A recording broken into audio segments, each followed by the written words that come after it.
Agora nós vamos falar, na primeira parte da aula, então, a gente falou das ferramentas para estudar comportamento animal, não é?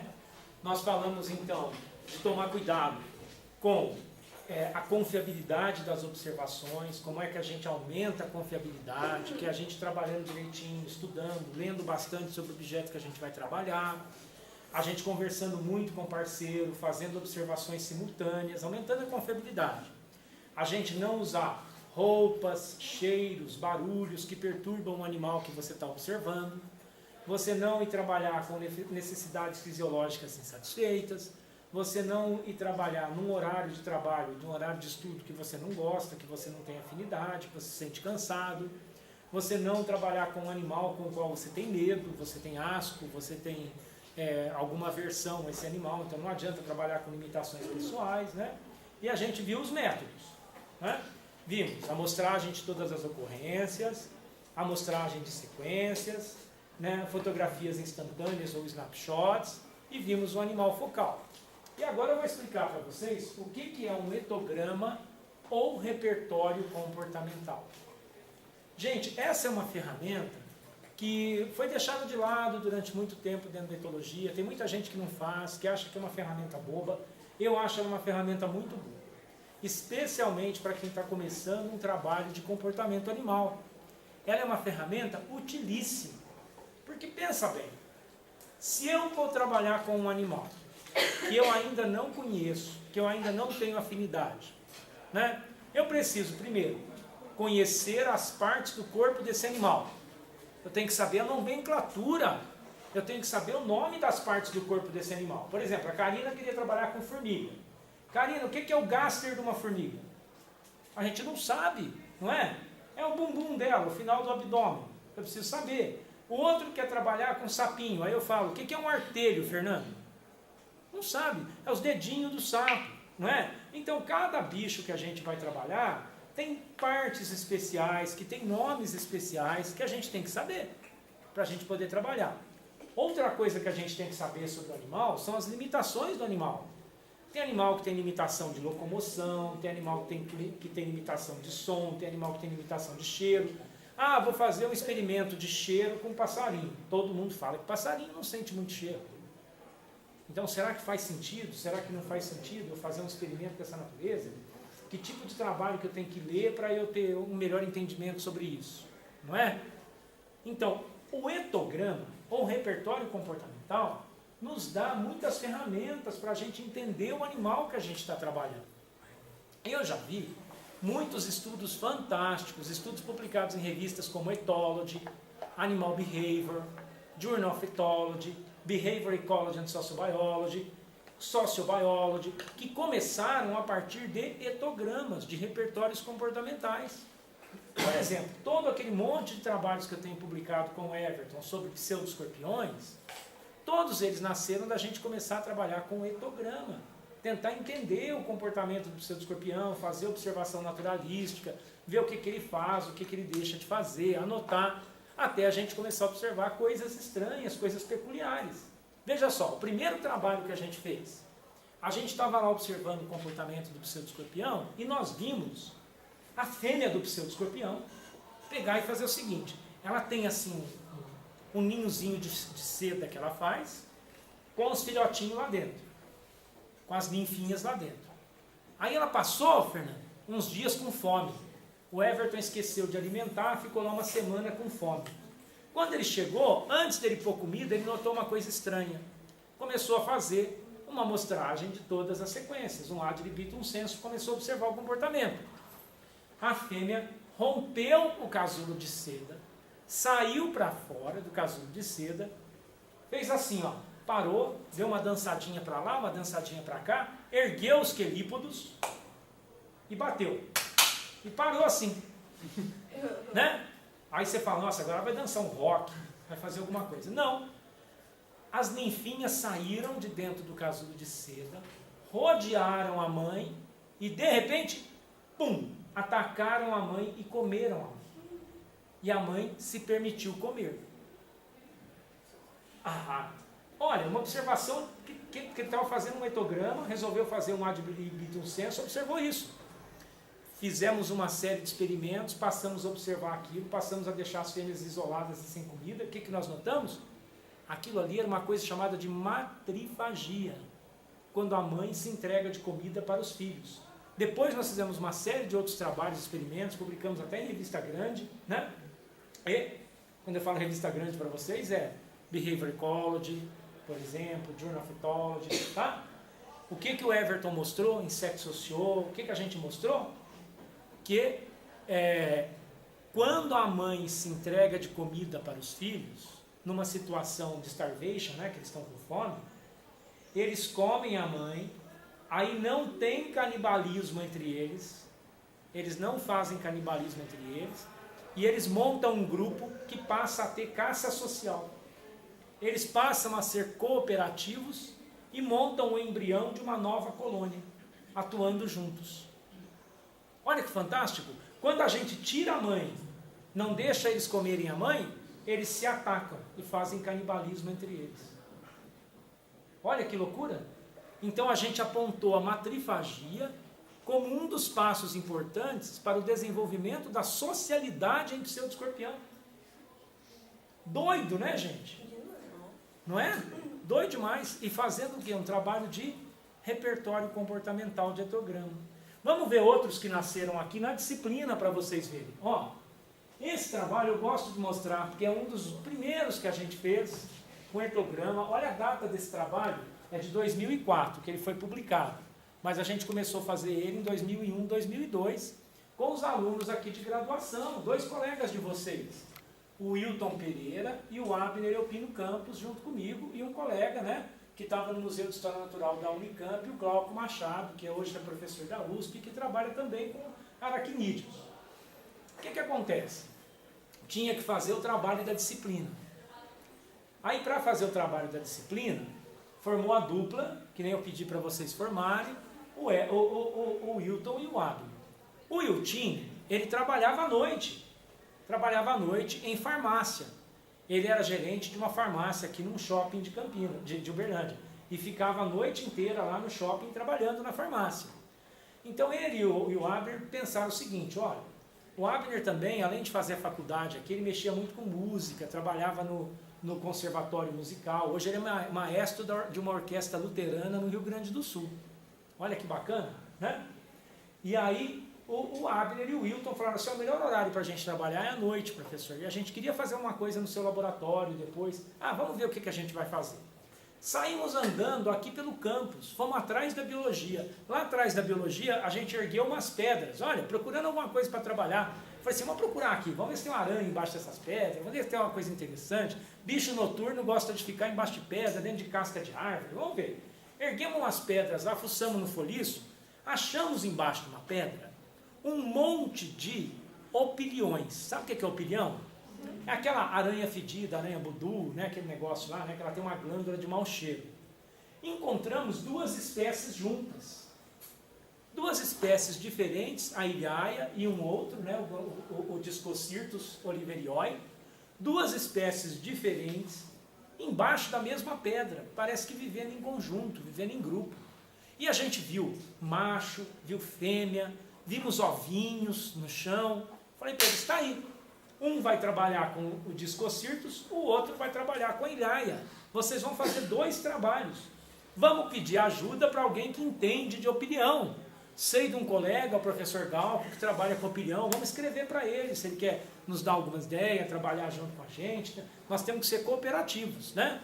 Quando você não sabe uma coisa, você procura quem entende melhor, e vamos trabalhar em conjunto.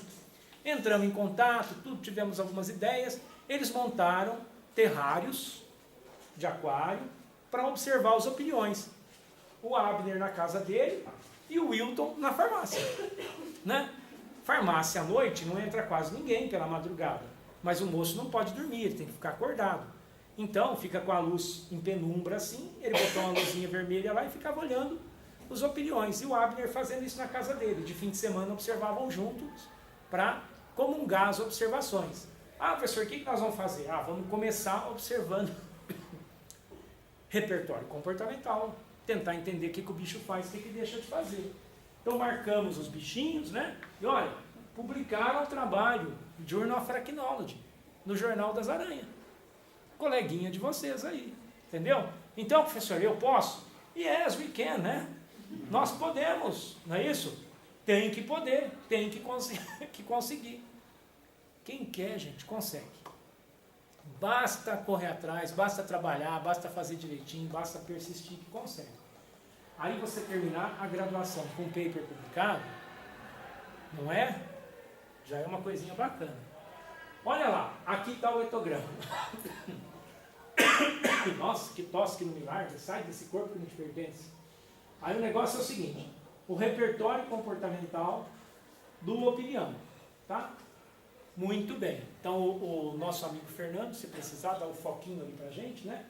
Então a gente tem aqui os atos comportamentais, aqui a gente tem as frequências dos atos comportamentais, dividido por machos, por fêmeas e pelo total. Então, numa primeira etapa, o que a gente faz? A gente vai lá numa primeira etapa, que demora mais ou menos assim umas 20 horas de observação, na qual você olha tudo que o bichinho faz ou deixa de fazer. Você faz uma lista. Então, o que entra na lista? Comendo cupim, comendo minhoca, tocando o companheiro com o primeiro par de pernas, tocando o companheiro com o segundo par de pernas, tocando bicho que não é companheiro, carregando ovo, limpando o ambiente, tudo que o bicho faz, você vai anotando. Quando você para de observar coisas novas que o bicho está fazendo, você faz uma curva, né? Qual curva de espécie, sabe? Espécie área. Você vai assim caminhando por uma área e vai encontrando espécies. Tem uma hora que você não encontra mais espécie nova. Tem uma hora que você não observa mais comportamento novo. Então você fala, puxa, já consegui observar aqui 40 comportamentos diferentes. Isso é bastante, tá? A maioria dos etogramas que a gente encontra por aí, a pessoa encontra 13, 14 comportamentos diferentes. Os nossos lá a gente tem sempre um punhadão, a gente é bem detalhista, sabe? Então eles fizeram todo esse levantamento, depois que você sabe quais são os comportamentos, agora você vai quantificar. Agora é aquela fase de você olhar o terrário, o que está acontecendo e anotar. Tem um comendo, tem um fazendo isso, tem um parado, lembra que eu expliquei na primeira aula? Tem um fazendo aquilo outro, tem um fazendo aquilo outro, vai anotando, quadradinho. Aí você chega naqueles números lá, ó. 881 atos comportamentais executados pelo macho, 1.291 atos comportamentais executados pela fêmea, e esses atos a gente divide eles em tipo ou categoria comportamental. Por exemplo, alimentação, interação social, repouso, exploração, autolimpeza, reprodução, e outros que é aquele que você não sabe onde você vai colocar, porque você ainda não entendeu o que estava acontecendo direitinho. Nós temos a separação por machos, nós temos a separação por fêmeas, e nós temos o total, tá?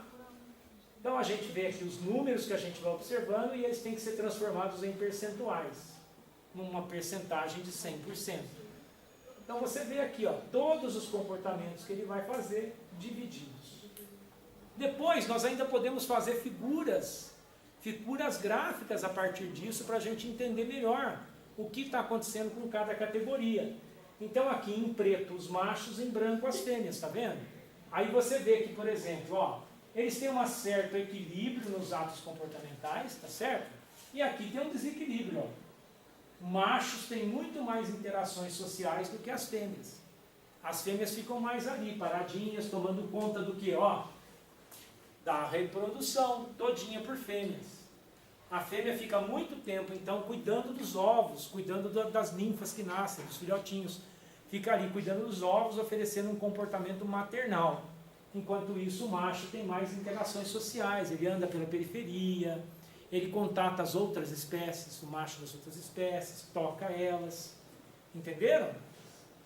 Dúvida até aí ou não? Gente, não é simples. É trabalhoso, mas é simples. E vocês imaginavam que virava uma publicação? Por quê? Daí dependeu do quê? De literatura, porque tem que estar bem discutido. Tem que ler, tem que saber a revista que você vai colocar, não é? Tem que fazer bem feitinho, tem que ter um monte de horas de observação, tem que estar tudo muito bem amarradinho. Você põe numa revista legal. Olha só que bacana. não é? Então, essa aqui é a ordem dos opiniões, né? Então, tem aqui o Igaia cuspidata que a gente estudou, tá vendo aqui até com as substâncias que ele excreta de cheiro quando ele se sente ameaçado, né? Aqui tem o Discocirtus oliverioi, que é a outra espécie, tomando conta ali dos ovinhos. Deixa eu escurecer que talvez fique melhor, ó. Deu para ver melhor agora? Tá? Então aqui uma espécie, essa é um pouco maior do que essa, né? Ó, os ovinhos são todos bolinhas. Tem alguns outros comportamentos que a gente quis ver, que é o seguinte, parece que essa fêmea aqui, ela pega os ovinhos e mistura esses ovinhos nos detritos do solo. Isso camufla os ovinhos do ataque de outros opiliões e do ataque de formigas. Mas a gente acha que tem um outro papel importante também, que ovinhos misturados nesse foliço que ela pega do chão ali, fungam menos do que ovinhos que ela não mistura, entendeu? Porque, imagina, está embaixo de uma pedra num ambiente super úmido. Fungo é um inimigo natural muito grande, não é? Tá? A gente fez trabalho mostrando os agregados intraespecíficos, tá vendo? As duas espécies juntas. Então, a gente fez etograma das duas espécies juntas para saber o que acontecia. Estão vendo os bichinhos marcados? Ó? A gente marca os bichinhos para acompanhar. Pelas marquinhas diferentes, a gente sabe quem é macho, quem é fêmea, quem é o número 1, quem é o número 2, quem é o número 3, sem precisar cortar pedaço, né? Você imagina marcar igual eu falei para você que tem gente que marca cortando pedaço dos bichos? Aí como é que eu vou olhar um pseudo escorpião com 3 pernas, outro com 4 pernas? Né? Isso aí é o quê? É uma tintinha? Isso aí é esmalte que a gente usa, tinta de aeromodelismo que a gente testa e vê se vai dar certo, né? Então tinha esmaltes no que a gente usava antes, que era assim, um esmalte que era super bom, tinha todas as cores que a gente queria, que era o El Que Maravilha. Esmalte El Que Maravilha, você achava de tudo que era cor. E ele pegava mesmo no bicho e não saía, pegava até na unha das meninas e não saía, né? Com nada. Aí passava esse, tinta de aeromodelo também é muito boa, porque a gente está pintando, tá vendo, um local que não afeta a vida do bicho. No exoesqueleto, para não ser tóxico para ele, nem nada, né? Porque o exoesqueleto é uma proteção natural, né? E é pouquinho que a gente põe, tá vendo? Tem também uma canetinha japonesa que a gente usa, que ela serve para pintar bicho, para escrever em bicho, para escrever em asa de borboleta.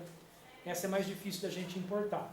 Para marcar abelha, gente, tem uma coisa que a gente importa da Alemanha, é umas calotinhas. Vem a calota com um numerinho.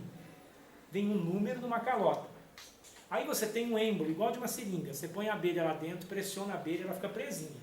Aí você tem um pegador de calota. Aí você vai no pegador de calota, pega a calota, vem no dorso da abelha e coloca a calota e espera um pouquinho. A abelha você solta ela, ela vai embora com uma calota numerada pregada nas costas dela. Não pesa nada. Ah, não muda nada na vida dela. Ela vai, levinho, os alemão, meu filho, faz a coisa bem feitinha, né? Deve ter testado isso em Volkswagen até. Aí vai lá nas costas da abelha e ela vai embora. Tá? Então, olha só. A gente viu o padrão de forrajamento para as duas espécies, tá vendo? Para a Igaia e para o Discocirtus. Fazendo o repertório comportamental das duas espécies simultaneamente, juntando o trabalho dos dois meninos agora. Então você tem o etograma de uma espécie, você tem o etograma da outra. Um trabalhinho de etograma, outro trabalhinho de etograma. Agora, uma comparação dos hábitos de vida em padrão de forrajamento e atividade das outras espécies, das duas espécies, vivendo em conjunto, né? Aí você tem a frequência de hábitos comportamentais, você vê que uma é muito mais ativa, olha aqui, uma é muito mais ativa no horário das 10 da noite, fazendo exploração do ambiente, ó, tá vendo? Isso aqui é exploração do ambiente. Então não é o Discocirtus que tinha um macho que tinha muita atividade social? Então você tem um macho aqui, ó, fazendo muita atividade nesse horário das 9, 10 horas da noite, 11 horas, exploratórias, enquanto o outro é mais lá perto das 2 da manhã, das 4 da manhã, que ele é mais exploratório. As atividades de repouso são durante o dia de ambas as espécies, tá vendo? Mas esse aqui, ó, sai do repouso mais cedo, ó. 4, 5 da tarde ele já começa a entrar em atividade. Esse aqui não, ó. Esse aqui quando sai do repouso, lá pelas 6, 7 horas da noite. Então tem diferença entre as espécies, tá? E a gente vai vendo, ó, imobilidade, locomoção, forrageio, limpeza, outros comportamentos. Você pode comparar. Vocês entenderam essa figura? É uma figura de área. É a área percentual que cada um está fazendo, né? Uma figura bacana essa daqui, ela mostra muito para a gente o que está acontecendo. E esse é um trabalho de 2001, ó. Então os meninos começaram a fazer com a gente em 2000, 99, 2000, já publicaram em 2001, foram publicando até 2004, né? Os trabalhos. As tabelas comparativas agora, ó, para o IAI, aquela lá que eu mostrei para vocês, né? Nesse outro experimento também, né? Com as análises comportamentais. Notamos isso aqui, ó, que nos etogramas é ignorado. Lembra que eu falei para vocês que comportamento é tudo que um animal faz ou deixa de fazer? Na grande maioria dos etogramas, inclusive etogramas de formiga, eles ignoram o repouso. E é uma atividade importante. Chega a ser, olha aqui, ó, chega a ser uma atividade percentualmente muito importante nesses animais. Dá mais de 15, 20% do tempo desse animal, ele está em repouso. Isso era ignorado. Não fazer nada não era contado. Como assim? Então o bicho não tem hora nenhuma que ele está dormindo? Não é? Então isso é muito importante, a gente ter essas anotações, né? Então a gente compara também para ambos os grupos, machos e fêmeas, as atividades, né? Mais uma vez, olha a diferença para essa espécie, que é o Igaia, olha a atividade social dos machos. Olha para outra espécie. Na outra espécie, o que você nota? Puxa, olha aqui, ó, nesse aqui tem atividade social, tem atividade reprodutiva de macho. Tem macho se envolvendo com reprodução, numa, na outra não tem. Olha aqui, ó, em Discocircus oliverioli, o tempo que ele gasta preocupado com reprodução. Olha o Ilaia como gasta um pouquinho, tá vendo? Gente, a partir daí a gente começou a descobrir que parece que o Ilaia, sabe o que ele faz? Ele coloca o ovo dele para o Discocircus criar. Por isso que o agregado é multiespecífico. Tem um parasitismo aí. Um parasitismo social. Entendeu? Eu estou dentro de um grupo multiespecífico, eu estou fazendo uso de uma fêmea que é grande cuidadora de filhos, eu vou lá e coloco um ovinho meu lá para ela, assim, eu ponho um ovinho, vou lá e chuto assim com a perninha, ó, a perninha deles é comprida, né? Eu chuto o ovinho assim, ó, cria aí para mim. Entenderam? Olha aqui, ó, quem que nos mostrou que isso podia estar acontecendo? O etograma, o repertório comportamental. Se não tivesse feito etograma, se não tivesse ficado sentado, deixando a bunda ficar quadrada no banquinho, não tinha observado. Não tinha descoberto. Entenderam? Está entendendo, querido? Tudo bem? Dúvida ou não? Então, uma coisa que parece muito simples, que muita gente até menospreza, que é o quê? O estudo do indivíduo, o estudo do organismo, a história natural, o repertório comportamental, é o que revela para a gente as coisas grandes, as coisas importantes.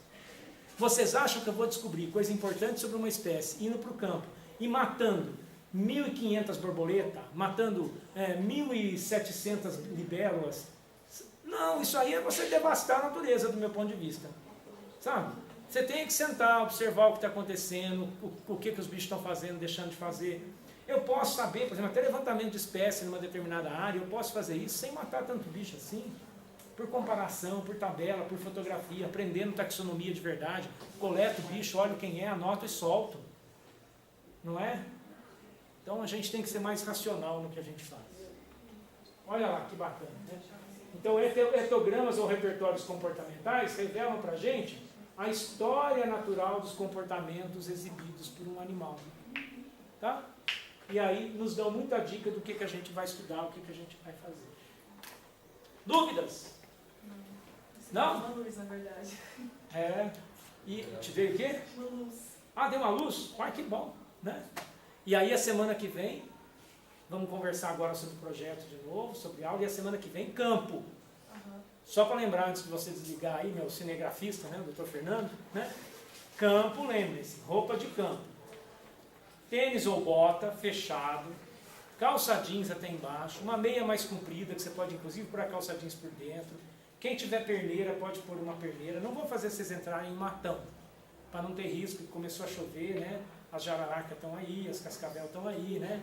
Então uma perneira é bacana, tá? Camisa de manga comprida, tá bom? Por causa de sol, cerrado, sol. Passa protetor solar, que não é todo mundo, para se proteger. Chapeuzinho, boné, tá legal? Leva uma garrafinha de água, para correr tudo bem, para não ter problema. Outra aula aí que eu fui, a menina foi com a blusa cavada, igual a da Karina ali. igual da sua também, como é que você chama? Thaís. Da Thaís ali, ó, a blusa bem cavada. Eu falei, não, tudo bem, né? Já está aqui, vai fazer a aula. Mas é um risco. Ah, por que risco, professor? Você pode pegar berne muito mais fácil do que a gente. O que é o berne? Você está andando lá, você começa a ficar suado, não é isso? Você sabe a história da berne? Sim. Não? Sim ou não? A mosca do berne nunca vem em você. Ela é uma mosca grande, vive de florzinha, ela é flower power. Aí ela é flower power, tranquilérrima. Aí ela pega uma mosca menor, um mucídio, ela abraça esse mucídio igual uma aranha saltadeira, sabe? Aí ela prende esse mucídio embaixo dela e põe os ovinhos no abdômen do mucídio e solta. Essa mosquinha menor, uma mosca, um mucídio, qualquer coisinha assim, sai desesperada. Escapei da morte, meu Deus. Né? Aí ela vai, aí ela procura o quê? Nossa, escapei da morte, preciso de um drink. O que é o drink para ela relaxar? É um salzinho na pele de alguém. Aí ela vai lá e pousa no seu ombrinho descoberto, lindo e maravilhoso, para sugar aquele salzinho. No que ela vai sugar o seu salzinho, a larvinha dela, que está dentro do ovo, no abdômen da mosca, né, aqui presinha, aqui, igual uma anteninha, ela vai sentir o calor da sua pele. Passou de 32, 33 graus. Ela rompe a tampinha e pula, e penetra ativamente no seu corpo. E aí ela começa a comer você. Aí o que acontece? Se você for para o campo a semana que vem e tiver depois, quando voltar, uma espinha que coça, que arde, que parece que te morde, tá bom? Isto é um berne. Aí como é que a gente faz para tirar o berne? Você vai lá, enquanto ele está pequenininho, nós temos várias técnicas. Uma delas é pôr esparadrapo, que o que fica para fora aqui é o espiráculo respiratório. Vai falar com os espiráculos respirando. Aí você põe o esparadrapo em cima, não o micropore, né? Você põe o esparadrapo em cima, aí quando você tira o esparadrapo, dali uns 30, 40 minutos, ela quer respirar. Aí ela faz... sai um tantão para fora para respirar. Aí você vai com a unha e espreme. E tira ela. Cuidado, vai de óculos, que se espirrar no olho, né? Aí você tira aquele negócio, tirou ela, enquanto ela está pequenininha. Se deixar crescer, teve uma amiga minha que deixou crescer, ficou um caroço no pescoço, foi no médico e falou para ela que era câncer de glote.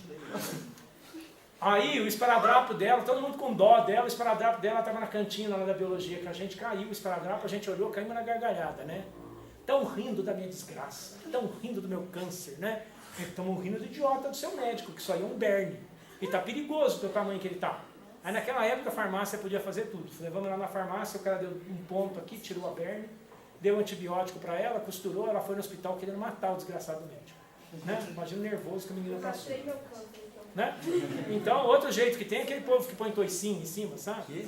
Aí fica dias andando com aquele toicinho, né? Já pensou? Legal, né? Você andando na universidade com bacon aqui.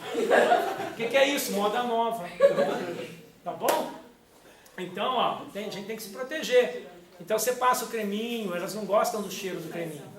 Não vem, né? O protetor solar. Tá bom? Bom, Fernando, então pode desligar para mim, vamos conversar outras coisas?